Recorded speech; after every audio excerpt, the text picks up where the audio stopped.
শুধু এই স্কুলের মাধ্যমে।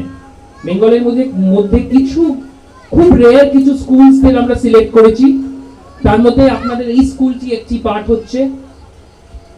আমরা ইন্ডিয়ার মধ্যে প্রথম যারা রবি ঠাকুরের ইন্সপিরেশন নিয়ে আর্ট ইন্টিগ্রেটেড লার্নিং, মানে ভালো করে শুনবেন একটু, বিশেষ করে মারা, অঙ্ক আর ইংরেজি আপনাদের বাচ্চাদের শেখা এবং যাতে বাচ্চা শিখতে পারে সেটার জন্যই সবাই আমরা রেসে লেগে আছি, তাই না?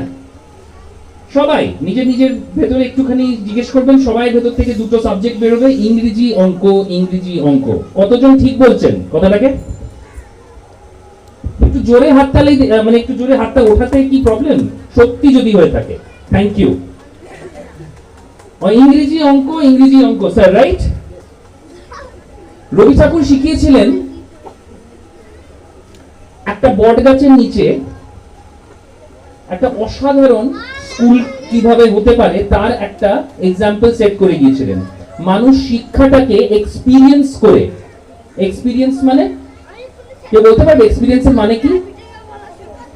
মানে সেই কাজটা করে, অনুভব করে, সেই কাজটি অনুভব করে সেই কাজটা যদি শিখি বা পড়ি তাহলে মনে থাকে। সায়েন্স বলে আমরা পরীক্ষা দিচ্ছি মুখস্থ বিদ্যে করে, কিন্তু মুখস্থ বিদ্যে করে কিন্তু পড়াশোনা হয় না, তাই না? যারা বুঝতে পারছে আমার কথা, বাচ্চারা এখন এটা বুঝবে না, বাচ্চার অভিভাবকরা বোঝার কথা, তাই জন্য ভালো করে শুনবেন।